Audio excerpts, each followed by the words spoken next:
What's up, guys? This is Izzy Tickies, and today we're here with Superman versus Batman Comic Con review. And yes, we will be seeing the Comic Con review. I've waited this long because I had stuff to do and I was really busy. So yeah. Anyway, these are the streams that I haven't started as yet. I'm supposed to start them, but I'm going to start them soon. This is going to change season or whatever.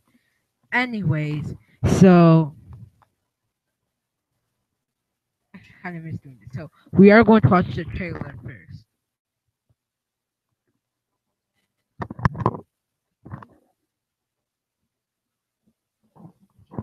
Dawn of Justice.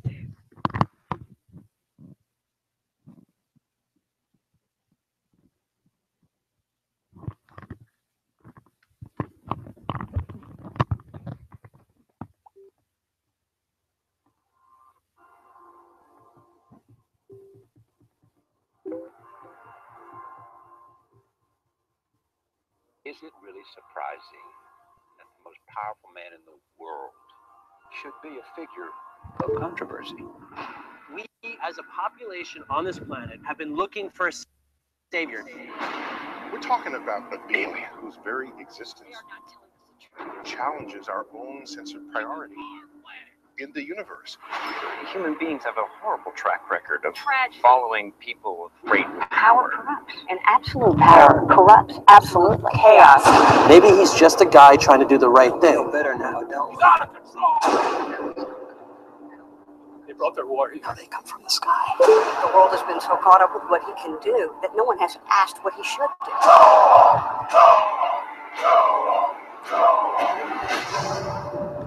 That's how it starts.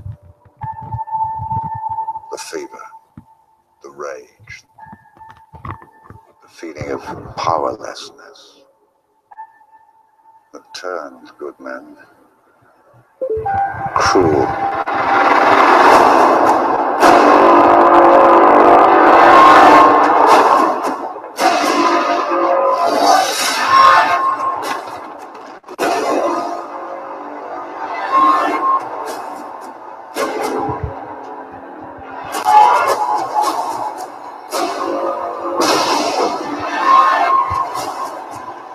Tell me, do you bleed?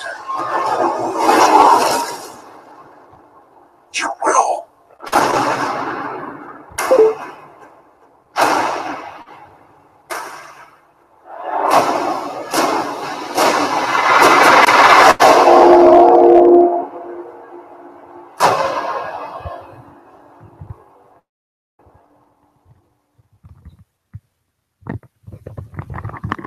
So that was the Batman and Superman Dawn of Justice trailer. I'm not sure if this is the real trailer, but we'll see. Anyways, what's it called? Now we are going to watch Superman versus Batman Comic Con. So I'm just gonna enter the trailer and go.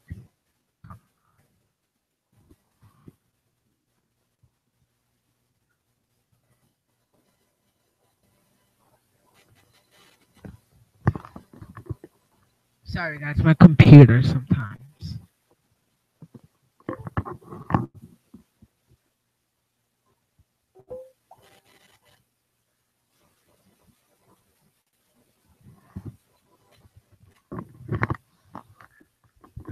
Okay, so this is the Comic Con review. Hold on. That is gotta go to work. You know we're crazy, right? The best Fast and Furious by far. Yeah! It's Furious 7 Extended Edition. Own it on Blu-ray now.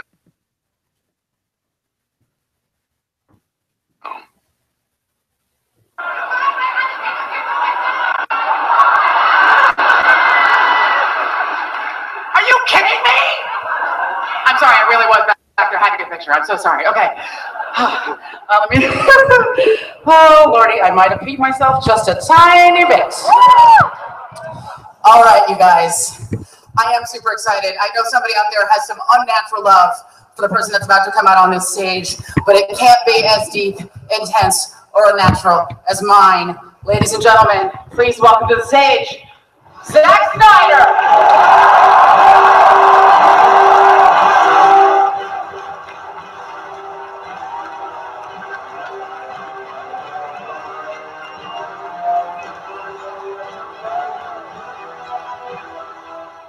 Okay, so first of all, Zack, this obviously is not your first Comic-Con. You're a pro, so welcome back to Hall H. And this is a very special movie. I want to know a little bit quickly about how stoked you are. You've always been a comic book enthusiast. You've lived in this world for a while now. How insane is this particular film for you? Well, it's cool because, I mean, for me, you know, it's really a dream come true type of project because I've always been into the sort of big icon superheroes, and Batman and Superman. I mean, I don't know after that, what do you do? Just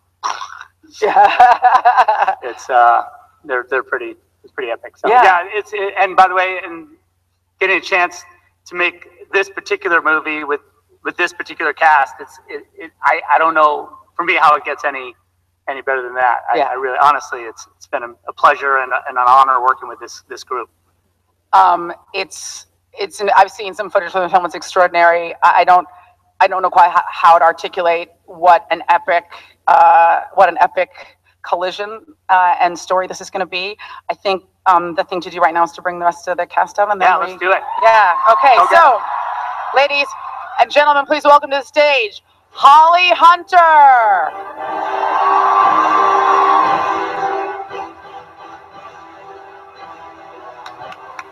Wonder Woman herself, Gal Gadot.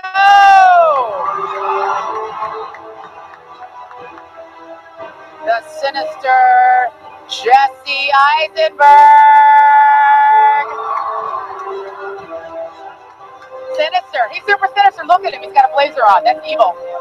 Ladies and gentlemen, Amy Adams.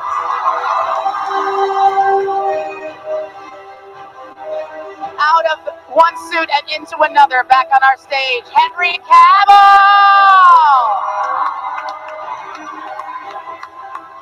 And ladies and gentlemen, the Batman, Ben Affleck.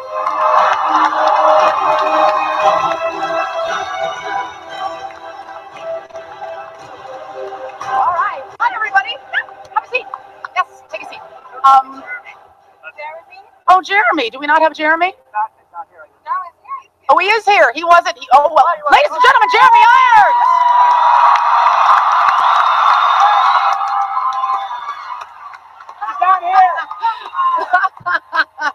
Wonderful. Our team is fully assembled. Okay, so I think before we chat, there's something that Zack wants to show everybody. Yes. Oh yeah, well. All right, so we put this together, especially for you guys. It's not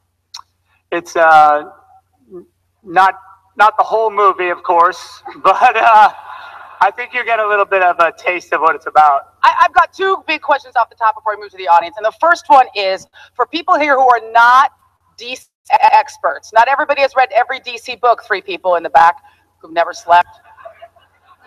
How canonical is this conflict? How rooted in canon is the Batman v Superman conflict? Or is this something that was created for this film? Because personally, I never heard of it till now. Well, I mean, listen, you know, if you want to talk about the story itself or about the sort of particulars of this movie, that was the thing that it's definitely based on just ideas that we had, you know, in a room talking about like what would be cool to see. Now, the idea of Batman fighting Superman it's a thing that happens all the time in the comic books. But you know, for me, images like, there's a bunch of images, and there's been a lot of talk about my sort of love of a particular comic book, which is you know, The Dark Knight Returns, which is, you know, a comic book that I love, and I definitely homage a lot in the movie as a way of saying to Frank Miller, like, you're a genius, and I think that book is genius. But the story itself is not that story. The story itself is a story that we came up with just, you know, on our own. Chris Terrio, who is the amazing writer of the screenplay, you know, is a genius. He worked with Ben on Argo and did an amazing job, and that movie is great. And you know, he you know, he's you know, he and I just, you know, we just talked about like how do you make this make sense? Like, what is the why of Batman fighting Superman? And there's we had a lot of great.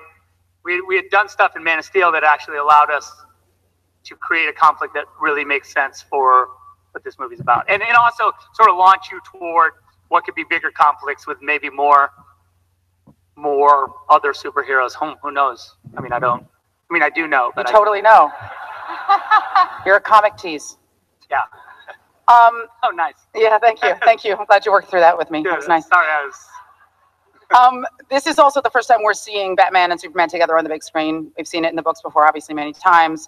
And it's also the first time we have both Gotham and Metropolis together. So again, how did you merge those universes, and kind of what rules did you follow and what rules did you break? Yeah, well, I mean, I think the big rule that we broke is we put Gotham and Metropolis right next to each other. I don't know if it had appeared that way ever, maybe somewhere. Probably. It's been, you know, if you dig deep enough, you can find a justification for just about everything. But it made sense to us and worked for our story that they were kind of sister cities, you know, across a big bay. And so you had kind of, it's like Oakland and San Francisco kind of a vibe. Yeah. I'm from San Francisco.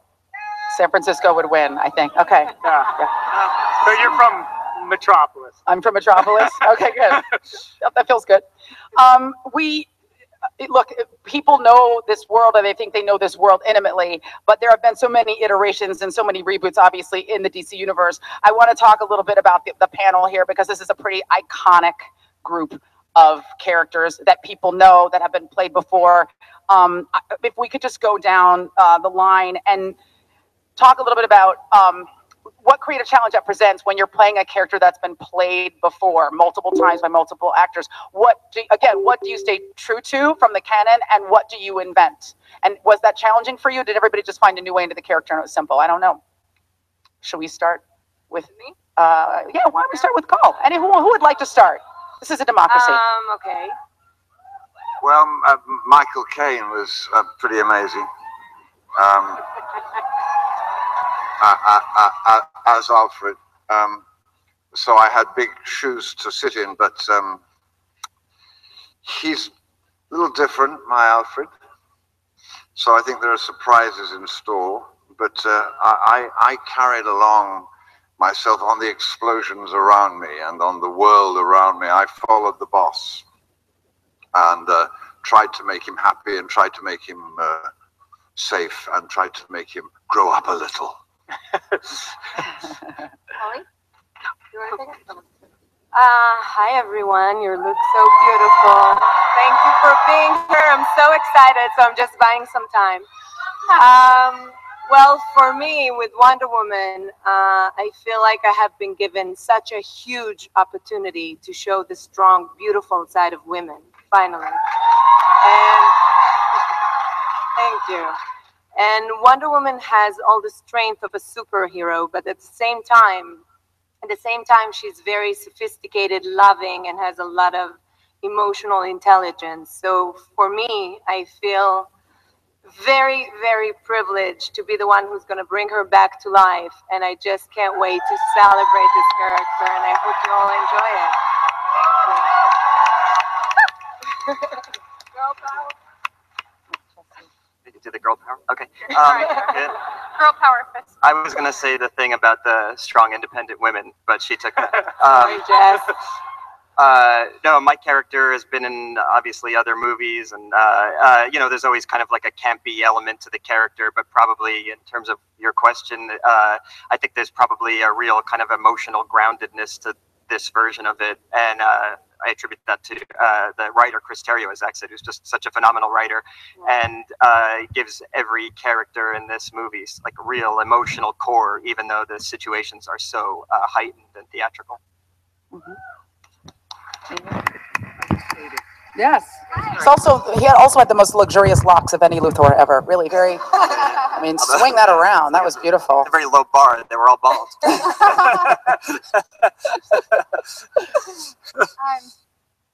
It's great. I've never been to Comic-Con. I just realized. Here I am. You guys are awesome. You have a lot of energy. I like it. Lois Lane. I wanted to be Lois Lane since I was 5 years old. So there we go. And I watched, I think it was Superman 2 on repeat over and over and over. But when the opportunity rose, of course I was nervous. I wanted to,